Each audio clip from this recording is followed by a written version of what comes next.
क्या कभी ऐसा लगता है कि अपनी बिजी लाइफ पर कंट्रोल ही नहीं है?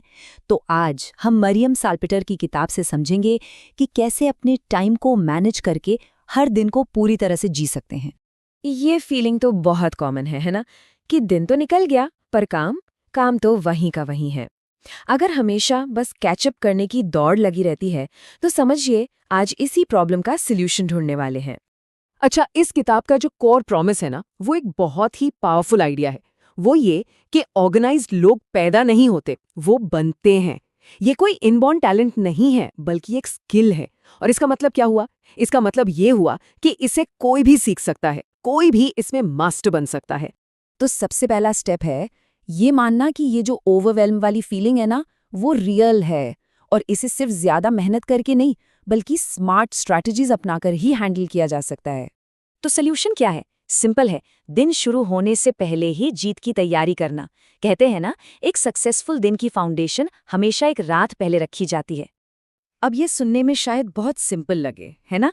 लेकिन यही वो छोटी छोटी चीजें हैं जो सुबह के स्ट्रेस और डिसीजन फटीग से बचाती हैं। सोचिए, कपड़े चुनना, लंच रेडी करना, अपना बैग पैक करना, ये छोटे छोटे स्टेप्स सुबह की कीमती एनर्जी बचाते हैं और दिन को एक काम स्टार्ट देते हैं। प्रायोरिटी सेट करने का एक बहुत ही पावरफुल मॉडल है रॉक्स एंड पेबल्स एनालॉजी। जरा इमेजिन कीजिए कि दिन एक खाली जार की तरह है। अब इस जार में सबसे पहले क्या डालना चाहिए? बड़ी बड़ी चट्टानें, यानी सबसे जरूरी काम। तो ये चट्टानें आखिर हैं क्या? ये हैं वो बड़े इंपॉर्टेंट प्रोजेक्ट्स जो लॉन्ग टर्म गोल्स की तरफ ले जाते हैं। और कंकड़ और रेत वो है छोटे मोटे काम जैसे ईमेल्स और दूसरे डिस्ट्रैक्शंस। अब सोचिए, अगर जार को पहले रेत से भर दिया तो क्या चट्टानों के लिए जगह बचेगी? कभी नहीं। इसीलिए हमेशा अपनी चट्टानों से यानी बड़े कामों से शुरुआत करनी चाहिए। ठीक है, तो एक बार जब अपनी चट्टानें पहचान ली तो अब सवाल ये है कि अपने वर्क डे को कॉन्कर कैसे करें। इसके लिए सबसे जरूरी चीज है फोकस और डिस्ट्रैक्शन से बचना। चलिए प्रोडक्टिविटी से जुड़ा एक बहुत बड़ा मिथ बस्ट करते हैं। हम में से बहुत लोग मानते हैं कि मल्टीटास्किंग मतलब एक साथ कई काम करना ज्यादा काम निपटाने का एक स्मार्ट तरीका है। पर क्या ये सच में ऐसा है? सच तो ये है कि असलियत इसके बिल्कुल उलट है। रिसर्च बताती है कि मल्टीटास्किंग असल में प्रोडक्टिविटी को 40% तक कम कर सकती है। पता है क्यों? क्योंकि जब एक काम से दूसरे पर स्विच करते हैं तो दिमाग को हर बार रीफोकस करने में कीमती मेंटल एनर्जी और टाइम बर्बाद करना पड़ता है। और हमारे फोकस के सबसे बड़े दुश्मन कौन है?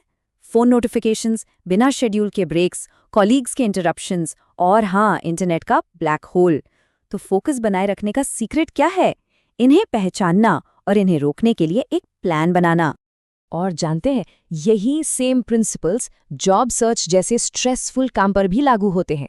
चलिए एक एग्जाम्पल से समझते हैं कि जॉब सर्च को ज्यादा इफेक्टिव कैसे बनाया जा सकता है। जरा इस नंबर पे नजर डालिए, ये सच में शॉकिंग है। एक रिफर्ड कैंडिडेट के हायर होने के चांसेस बिना रेफरल वाले कैंडिडेट से 14 गुना ज्यादा होते हैं। 14 गुना! ये साफ साफ दिखाता है कि नेटवर्किंग कितनी क्रूशल है। ये सिर्फ रेज्यूमे भेजने का खेल नहीं है। और यहीं पर इस किताब का पर्सपेक्टिव सब कुछ बदल देता है। नेटवर्किंग का मतलब मदद मांगना नहीं है, इसका असली मतलब है रिलेशनशिप्स बनाना और दूसरों की हेल्प करना। ये एक पॉजिटिव गिव एंड टेक है जो लॉन्ग रन में कहीं ज्यादा रिवॉर्डिंग होता है। तो इन सारी स्ट्रैटेजीज को एक साथ कैसे लाया जाए? देखिए, बात सिर्फ कुछ टिप्स फॉलो करने की नहीं है। असली चेंज तब आता है जब लॉन्ग टर्म सक्सेस के लिए अपना माइंडसेट बदला जाता है। और ये एक बहुत ही इंपॉर्टेंट पॉइंट है। गोल परफेक्शन नहीं है, गोल है प्रोग्रेस के लिए एक सिस्टम बनाना। एक सिंपल सिस्टम जिसे कंसिस्टेंटली फॉलो किया जा सके। वो किसी इम्पॉसिबल आइडियल के पीछे भागने से कहीं ज्यादा वैल्यूएबल है। याद रखिए, छोटी छोटी जीत ही बड़ी सफलता की सीढ़ी बनती हैं।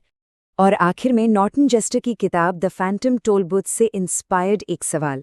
आज ऐसा कौन सा आसान और बेकार काम है जिसे करना बंद किया जा सकता है? उस एक चीज के बारे में सोचिए जो सिर्फ टाइम वेस्ट करती है और अपनी चट्टानों से दूर ले जाती है, और उसे आज ही खत्म करने का फैसला लीजिए। असली बदलाव यहीं से शुरू होता है।